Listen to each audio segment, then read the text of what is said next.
بسم الله الرحمن الرحیم. د لومړي کال دوهم سمستر محصلینو ته د اناټومي مضمون نهم لیکچر وړاندې کوم. ټرنک په درې برخو تقسیم شوی و: ورتبرل کالم، thoracic cage، pelvic. ورتبرل کالم، thoracic cage په مفصل ډول لوستي، نن pelvic وایو. دا حوصله ده یا pelvic دی. د pelvic په انټیریر کې او په لیټرل کې د هپ بون په واسطه احاطه شوی یا کور شوی، پوسټیریر کې د سکروم بون او د کوکسیجیوس بون په واسطه احاطه شوی یا داسې کور شوی دی. pelvic لرونکی د دوه سرفیسونه لري. یو سرفیس ایکسټرنل دی. ایکسټرنل معنی خارجي سطحه. دا خارجي سطحه شوی دی. څه شي د دې شاته چې کوم پرته دا هم خارجي سطحه، دا ټوله خارجي سطحه یا ایکسټرنل سرفیس شو. یو انټرنل سرفیس لري. دا برخه ټوله انټرنل سرفیس یا داخلي سطحه ده. pelvic inlet لري.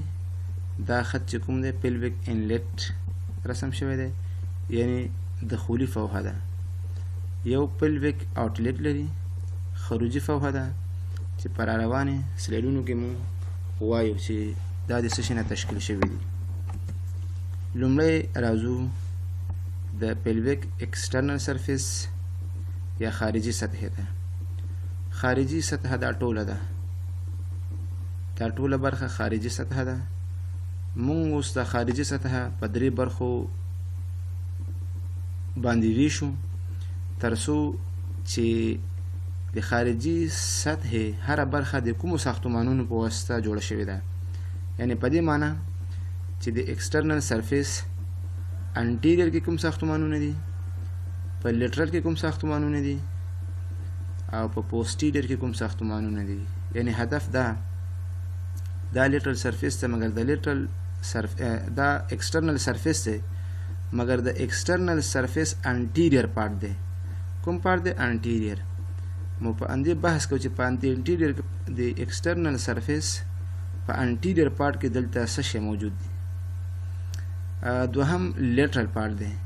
دې نو بحث کوو چې په دې ځای کې کوم ساختمانونه موجود دي. درنو محصلینو که چېرته تاسو ته د هپ بون یا د کوکسي بون اناټومي یاده وي، نو pelvic کې مونږ هیڅ مشکل نه لرو. بیا هم وایم که چېرته کوم محصل د دې هډوکي اناټومي یاده کړې نه وي، نو تاسو څخه هیله کوو چې د دې هډوکي اناټومي په مفصل ډول سره یاده کړئ تر څو د pelvic په لوستلو کې تاسو سره هیڅ مشکل موجود نه وي. بهرحال د ایکسټرنل سرفیس درېیمه برخه چې موږ بیا وایو هغه به پوسټیریر برخه وایو. پوسټیریر پارت کې چې څه شی دي. لومړی راځو انټیریر کې. په انټیریر کې که تاسو ګورئ د متوسط خط یا د میډ لاین په سر باندې، ګوره دا میډ لاین دی که نه، میډ لاین داسې رسمیږي همدلته. د میډ لاین په سر باندې سایمپیسیس پیوبیس دی. دې ساختمان ته سایمپیسیس پیوبیس یا پیوبیک سایمپیسیس ویل کېږي. یعنی د ایکسټرنل سرفیس په انټیریر کې د میډ لاین په سر باندې سایمپیسیس پیوبیس دی. د میډ لاین په دواړو خواو کې، دا میډ لاین شو، دا د میډ لاین یوه خوا شوه، دا د میډ لاین بله خوا شوه. یعنی د میډ لاین په دواړو خواو کې بیا څه شی دي؟ د پیوبیک باډي ده او د پیوبیک دواړه راموسونه دي. یعنی پیوبیک راموسونه دي او د پیوبیک باډیز ده. څو راموسه لري پیوبیک؟ دوه. یو سوپیریر راموس او بل انفیریر. یعنی په دواړو خواو کې وګورو، دا انفیریر راموس د څه شي ده؟ پیوبیک. دا سوپیریر راموس ده او دا د پیوبیک څه شی ده؟ باډي شوه. دا خو د اسکیوم برخه شوه او بره بیا د څه شي برخه ده؟ ایلیوم ده. نو که تاسو ته د دې اناټومي یاده وي هیڅ مشکل نشته دی، اسانه دی. د میډ لاین په سر باندې پیوبیک سایمپیسیس دی، په دواړو خواو کې پیوبیک هډوکی دی، د پیوبیک د هډوکي باډي ده او د پیوبیک دواړه راموسونه دي چې هغه کوم راموسونه دي؟ سوپیریر او انفیریر راموس، چې دا په تیرو درسونو کې په مفصل ډول لوستل شوي دي. بل ساختمان چې په انټیریر کې دی ابتوراتور فورامین دی. د ابتوراتور فورامین انټیریر پارت، دا ابتوراتور فورامین دی، دلته کې هم دی په دې ځای کې هم دی انټیریور پارت. راځو موږ د ایکسټرنل سرفیس لیټرل برخې ته. په لیټرل برخه کې چې موږ وایو فرام سوپیریور یعنی د بره نه به موږ وایو د پورته نه ښکته داسې راځو چې کوم ساختمانونه پکې موجود دي. د دې هپ بون که چېرته تاسو ایکسټرنل سرفیس لوستی وي، دا ایکسټرنل سرفیس په دې طرف کې موږ یو ساختمان لرو چې هغې ته وایو ګلوټیل سرفیس اف ایلیوم، یعنی دا ایلیوم بون دی، دا ایلیک فوسا ده، مګر د دې په ایکسټرنل سرفیس کې هغه څه شی دی ګلوټیل سرفیس نومیږي. دویم ساختمان چې دی اسیتابولم تاسو کتلی شئ، دلته هم اسیتابولم دی، دلته هم اسیتابولم دی.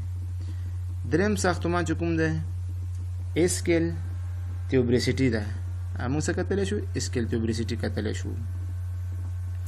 بل ساختمان چې موږ کتلی شو هغه پوسټیریور پارت اف ابتوراتور فورامین ده. کوم برخه ده د ابتوراتور فورامین؟ ګورې په انټیریور کې انټیریور پارت و، مګر په لیټرل کې پوسټیریور پارت اف ابتوراتور فورامین دی. او بل ساختمان چې موږ لیدلی شو هغه اسکیل رامس دی چې دا هم موږ دلته کتلی شو، په کوم ځای کې لیټرل برخه کې لیدلی شو. پوسټیریور کې تاسو په اسانۍ سره ویلی شئ چې پوسټیریور کې څه شی دي.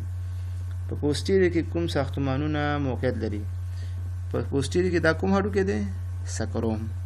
دا کوم یو هډوکی دی؟ کوکسیډیوس. مګر د دوی کومې برخې؟ د دوی پوسټیریور سرفیسونه یعنی د سکروم او د کوکسیډیوس هډوکو پوسټیریور سرفیسونه دا د pelvic external surface برخه څه شي کوي؟ تشکیلوي. راځو د pelvic internal surface ته. internal surface دی، internal surface د یو سرکولر لاین په واسطه یا حلقوي لاین په واسطه، دا سرکولر لاین دی تاسو وګورئ، د دې لاین په واسطه دا internal surface په څو برخو ویشو؟ په دوه برخو باندې ویشو. یو هغه برخه چې د لاین نه پورته موقعیت لري، دا لاین شو، د لاین نه بره موقعیت لري، دا برخه شوه، دا برخه ټوله شوه، دا برخه لاین نه بره ده، دې ته موږ ګریټر پیلویک وایو، یعنی ګریټر پیلویک اباو لاین د دې سرکولر لاین نه بره چې کومه ناحیه ده دې ته ګریټر پیلویک وایو، ګریټر پیلویک یا غټه حوصله. د لاین نه ښکته چې کوم ده بیلو لاین هغې ته لیسر پیلویک وایو، دې ناحیې ته، دا د لاین نه ښکته ده، داسې دې ناحیې ته موږ څه شی وایو؟ دې ته موږ لیسر پیلویک یا وړوکې حوصله ورته وایو. اوس دا سرکولر لاین د څه شي په واسطه کوم ساختمانونه داسې د کومو ساختمانونه تېرېږي، یعنی کوم ساختمانونه دي چې دا لاین داسې جوړوي، دا لاین دا بیا زده شي که نه چې دا سرکولر لاین چېرته جوړېږي. نو سرکولر لاین آیا موږ دې ځای کې رسمو، دې ځای کې رسمو، کوم ځای کې باید دا زده شي چې دا سرکولر لاین کوم ځای کې رسمیږي. دا په انټیریور کې دغه لاین د پیوبیک سیمپیسز د سوپیریور مارجن یا اپر ایج نه هدف پورتنۍ سنډه، یعنی د پیوبیک سیمپیسز یا د سیمپیسز پیوبیس اپر ایج په انټیریور کې دا پیوبیک سیمپیسز ده، او د دې کوم ایج دی؟ اپر ایج دی. د کوم ایج دی؟ لوور ایج دی. یعنی د پیوبیک سیمپیسز اپر ایج په انټیریور کې په دواړو سایډونو کې پیوبیک کریسټ او ارکویټ لاین، دا ارکویټ لاین دی که نه، دا ارکویټ لاین شو، او دا کوم کریسټ دی؟ پیوبیک کریسټ. یعنی پیوبیک په د انټیریور کې سیمپیسز پیوبیس اپر ایج یو، په لیټرل کې دواړو خواو کې ارکویټ لاین او پیوبیک کریسټ، دا ساختمانونه شو. همدارنګه په پوسټیریور کې شاته، په شاته سکرل پرومونټوري دا سکرل پرومونټوري دی چې د سکروم بیز دی، دا بیز د L5 سره سکرل پرومونټوري او انګل زاویه جوړوي چې دې نه تېر لیکچر کې موږ بحث وکړو، د دې په واسطه جوړیږي. او همدارنګه لیټرل ماس اف سکروم، یعنی د سکروم لیټرل ماس او سکرل پرومونټوري، یعنی د دې په واسطه څه شی جوړیږي؟ د دې په واسطه دا سرکولر لاین جوړیږي. او د دې سرکولر لاین نه بیا یادونه کوم چې بره ته ګریټر پیلویک ده، ښکته ته لیسر پیلویک ده. موږ به راځو به ګریټر پیلویک هم لولو او لیسر پیلویک به هم لولو چې ډېر مهم ساختمانونه دي. ګریټر پیلویک موږ وویل چې د لاین نه سرکولر لاین چې دلته رسمېده د هغې نه بره موقعیت لري. دلته ګوره دا رسم هم شوی، دا خط چې شوی د دې ځای نه تر دې ځای پورې دا کوم پیلویک د ګریټر پیلویک. اوس موږ خپله پوهېږو چې ګریټر پیلویک په لیټرل کې د څه شي په واسطه احاطه شوی او په پوسټیریور کې څه شي په واسطه احاطه شوی دی. نو په لیټرل کې لیټرل والز یا لیټرل جدارونه چې د ګریټر پیلویک دي د څه شي په واسطه جوړیږي؟ هغه د ایلیک فوسا په واسطه جوړیږي. او په خلف پوسټیریور کې څه شي دي؟ لیټرل ماس. د څه شي لیټرل ماس دي؟ هغه د سکروم د هډوکي، یعنی په دلته څه شی موقعیت لري؟ ایلیک فوسا د لیټرل کې، او شاته به څه شي وي؟ لیټرل ماس په موقعیت ولري. دا ګریټر پیلویس. ګریټر پیلویک ته پالس یا کاذبه حوصله هم وایي یا دروغجنه حوصله، او لیسر پیلویک ته ټرو حوصله هم وایو یا رښتینې حوصله. رښتینې ټرو معنا رښتینې حوصله او کاذبه حوصله. لیسر پیلویک ته راځو. موږ ویل چې دغه سرکولر لاین چې په انټیریور کې دی سمپیسس پیوبیک اپر ایج په دواړو خواو کې پیوبیک کریسټ او همدارنګه ارکویټ لاین دلته لیټرل ماس په واسطه جوړېده. د هغې نه لاندې چې کوم پیلویک دی هغې ته لیسر پیلویک وایي. اوس لیسر پیلویک په انټیریور کې په څه شي په واسطه جوړېږي؟ لیسر پیلویک د دې کوم وال چې دی په انټیریور کې د څه شي په واسطه جوړېږي؟ د سمپیسس پیوبیس په واسطه جوړېږي. د سمپیسس پیوبیس څه ده؟ د دې د پوسټیریور سرفیس په واسطه جوړېږي. یعنی په انټیریور کې سمپیسس پیوبیس پوسټیریور سرفیس دې په واسطه جوړېږي. او پوسټیریور کې څه شي په واسطه جوړېږي؟ د سکروم او د کوکسیډیوس انټیریور سرفیس. دا کوکسیډیوس او دا سکروم د دې انټیریور سرفیس دا جوړوي. او په دواړو سایډونو کې څه شي دي؟ د کوکسیا هډوکي برخې. کومې برخې؟ لوور دین ارکویټ لاین. دا ارکویټ لاین شو کنه، دا د ارکویټ لاین دی. د ارکویټ لاین دا چې کومې دا برخې چې کومې دي د کوکسیا د هډوکي دواړه برخې دا څه شي کور کوي یا د دې په واسطه څه شي جوړېږي؟ لیسر پیلویک جوړېږي. یعنی لیسر پیلویک په انټیریور کې د سمپیسس پیوبیس د پوسټیریور سرفیس، په پوسټیریور کې د سکروم او د کوکسیډیوس انټیریور سرفیس، په دواړو خواو کې د کوکسیا د هډوکي هغه برخې چې د ارکویټ لاین نه ښکته موقعیت لري. موږ وویل چې دا خو د پیلویک انټرنل او ایکسټرنل سرفیسونه. اوس پیلویک انلیټ وایو، دخولي فوهه پیلویک اوټلیټ وایو. د دې دواړو نه موږ بحث کوو چې دا د څه شي په واسطه جوړېږي او کوم ساختمانونه دي. پیلویک انلیټ، دا پیلویک انلیټ دی. پیلویک انلیټ شو. موږ پیلویک انلیټ وایو چې په انټیریور کې کوم ساختمان دی؟ په انټیریور کې د پیوبیک سمپیسس اپر ایج دی یا سپیریور ایج. د انټیریور کې څه شی دی؟ د سمپیسس پیوبیس سپیریور ایج دی. په دواړو خولونو کې د کوکسیا د هډوکي انټیریور څه شی موقعیت لري؟ انټیریور بارډر دی. دلته وګورئ د سمپیسس پیوبیس اپر ایج شو. په دواړو خواو کې د کوکسیا د هډوکي کوم بارډر شوي؟ دا ګورئ دا کوم بارډر دي؟ انټیریور بارډر شوي. دا انټیریور بارډر شوي. او په سپیریور کې د ښي او چپ ایلیک کریسټ. سپیریور کې رایټ اینډ لیفټ ایلیک کریسټ. دا رایټ ایلیک کریسټ او دا لیفټ ایلیک کریسټ. مونږ وایو کنه چې دا کوم لاین به وي؟ دا لاین ته مونږ سرکولر لاین وایو کنه. د سرکولر لاین نه پورته کومه حوصله ده؟ ګریټر. او د دې نه ښکته لیسر. اوس پیلویک انلیټ وایو. پیلویک انلیټ په انټیریور کې د پیوبیک سمپیسس پیوبیک سپیریور ایج دا په انټیریور کې شو.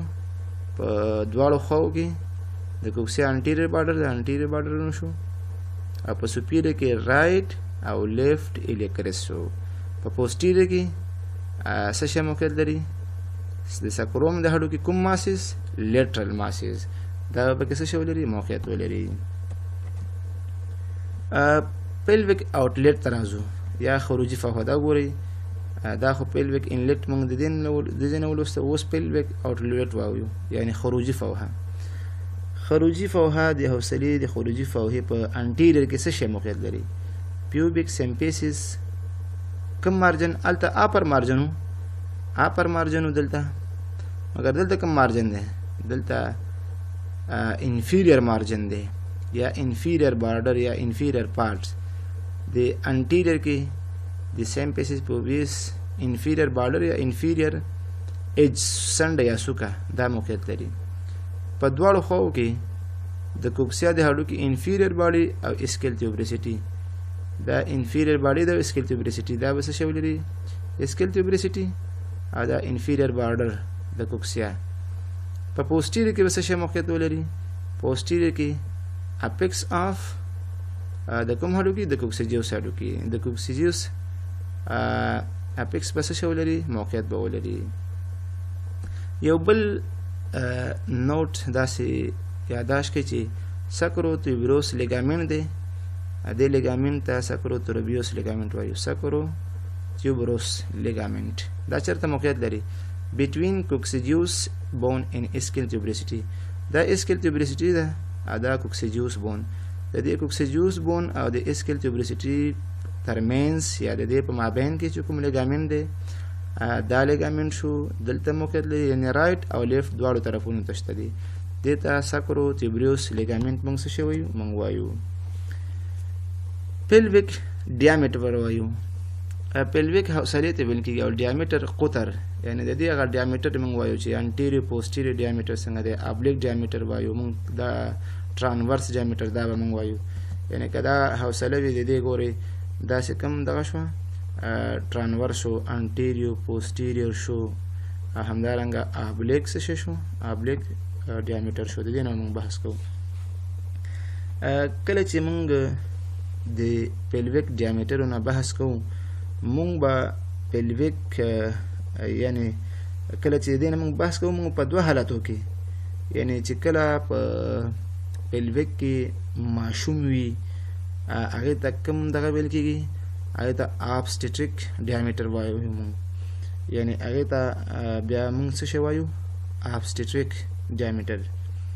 او چې کله ماشوم پکې نه وي په پیلویک کې هغې ته اناټمیک ډیامیټر وایو. نو موږ به په پیلویک کې چې کوم وخت ماشوم موجود نه وي یعنې پریګننسي په حالت کې ماشوم موجود وي که نه، هغې ته بیا موږ آبسټیټریک ډیامیټر خطرونه وایو. که کله ماشوم موجود نه وي اناټمیک ډیامیټر ورته وایو. راځو موږ ډیامیټر آف لیسر پیلویک انلیټ، د کوچنۍ حوصلې د پیلویک انلیټ په برخه کې ډیامیټر موږ وایو. دا ډیامیټرونه شو. ګورې دا لیسر پیلویک دی. لیسر پیلویک سرکولر لاین به دلته وي که نه؟ سرکولر لاین. نو سرکولر لاین نه چې کوم لاندې ښکته دا کومه پیلویک و؟ هغه لیسر. او بره چې کوم هغه څه شی و؟ هغه ګریټر و.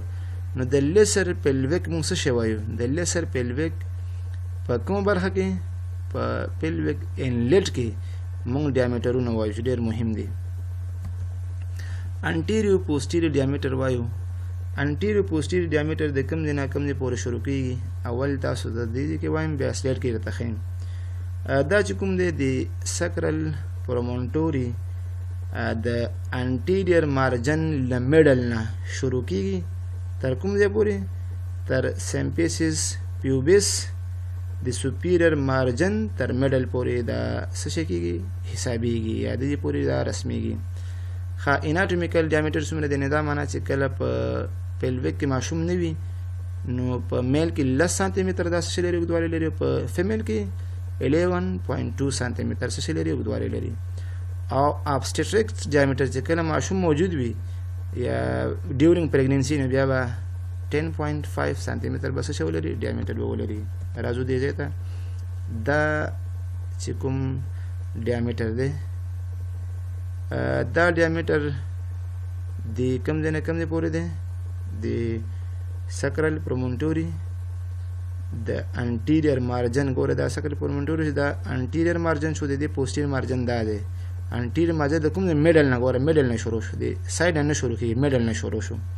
تر کوم ځای پورې؟ داسې راځي د سیمپیسس پیوبیس چې که نه د دې د سوپیریئر مارجن میډل پورې، یعنې یو انفیریئر مارجن یو سوپیریئر، خو د سوپیریئر مارجن په میډل کې یعنې څنګه کېږي؟ رسمیږي. دا لاین چې مختلف سایزونه تاسو ته ما ویل هغه د دې سلیډ کې تاسو یادولی شئ. دویم ټرانورس ډیامیټر. between دا څه شي ترمنځ رسمیږي دا between middle of both arcuate lines یعنی دا معنا چې دی یو طرف arcuate line له middle نه د مقابل طرف arcuate line تر middle پورې رسمیږي یا حسابيږي anatomical diameter څومره دی موږ نور په دې پوهیږو چې anatomical نه څه هدف او obstetric نه څه هدف شو anatomical diameter د دې په میل کې 12.5 سانتي متر یعنی 12 نیم او په فیمیل کې 13.1 سانتي متر دی obstetric diameter یا ولادي هدف دا چې ماشوم په pelvic کې موجود وي 12.8 سانتي متر به وي دا قطر شو یو طرف arcuate line نه تر بل طرف arcuate line پورې رسمیږي دې ته ویل کېږي transverse اوس به دا oblique موږ وایو oblique diameter د کوم ځای نه کوم ځای پورې رسیږي دا د یو طرف د sacroiliac joint د وسط نه middle نه شروع کېږي د مقابل طرف کوم ځای پورې contralateral معنا مقابل طرف iliopubic eminence پورې دا رسمیږي د سلیټ ته وګورئ د sacroiliac joint له middle نه شروع شو او د مقابل طرف iliopubic eminence پورې دې پورې حسابيږي او کدی رسمو دا یو شو د دې هغه diameter څومره دی anatomical diameter male کې 12 سانتي متر دی female کې 12.5 او obstetric diameter دې څومره دی 12 سانتي متر دی راځو ام د lesser pelvic outlet diameter ته راځو دا هم تیر سلایډونه کې موږ هغه inlet diameter په دې کې د کوچنۍ حوصلې د خروجي فوهې خطرونه موږ وایو چې دا کوم ځای کې موقعیت لري د کوم ځای نه کوم ځای پورې رسمیږي او څومره اوږدوالی لري لومړی به وایو anterior posterior د symphysis pubis د inferior margin نه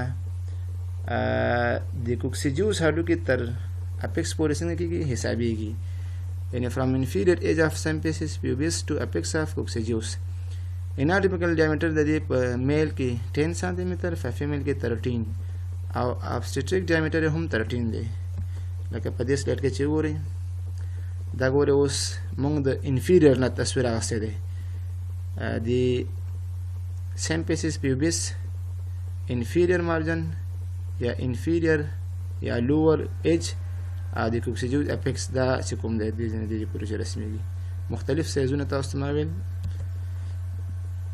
transverse between two ischial tuberosity transverse کوم دی دا بیا د دواړو یو طرف ischial tuberosity او د بل طرف ischial tuberosity ترمنځ د دې ترمنځ څه کېږي حسابېږي یعنی دا دام transverse tuberosity شو او دام شو دا قطر چې کوم دی دې ته وایو دا څومره دی anatomical diameter په میل کې 12 او په فیمیل کې 12 او obstetric هم 12 سانتي متر څه دی اوږدوالی لري oblique موږ وایو oblique هم د یو طرف sacrotuberous ligament نه د مقابل طرف هغه نقطې پورې چې د ischial ramus او د pubic هډوکي د inferior ramus له اتصال نه رامنځته کېږي یعنې ګورئ د sacrotuberous ligament یو طرف دا شو مقابل طرف ته به څه شوي هغه نقطه چې هلته اسکل راموس او د پیوبیک انفیریر راموس څه کوي یو ځای کېږي دغه ابلیک ډایمیټر رامنځته کوي اناټومیکل ډایمیټر 11 دی په میل او فیمیل کې obstetric کې هم څه دی 11 دی 11 سانتي متر دی دا ډایمیټر چې کوم دی دا ډایمیټر موږ دې ته موږ څه وایو ابلیک ډایمیټر وایو difference between male and female pelvic د میل او فیمیل pelvic ترمنځ چې کوم فرقونه دي د دوی د څه ترمنځ حوصلې ترمنځ چې کوم فرقونه دي فیمیل pelvic وال ارتن یعنی د خزینه او د حوصلې جدار چې کوم دی یا وال هغه نری دي anterior concavity of sacrum and coccygeus is more in female په خزینه کې د سکروم او د کوکسیجیوس هډوکي په انټیریور طرف کې د دوی مقعریت څنګه ده مقعریت یا کنکویټي زیاته ده lesser pelvic is bigger in female. موږ ویلي کوچنۍ حوصله یا وړوکې حوصله غټه ده په چا کې په نارینهو کې غټه ده نظر چاته په ښځینهو کې غټه ده بخښنه غواړم lesser pelvic is bigger in female یعنی په ښځینهو کې کوچنۍ حوصله غټه ده نظر چاته نظر نارینهو ته obturator foramen is triangular in female and oval in male obturator foramen چې کوم دی په ښځینهو کې دا triangular دی او په نارینهو کې بیضوي شکل لري چې دا د کوکسیا په هډوکو کې هم دا فرق موږ لوستی و in female په ښځینهو کې pelvic inlet is wide than male pelvic inlet چې کوم دی یا علوي فوهه هغه د نرانو په نسبت څنګه ده پراخه ده یا غټه ده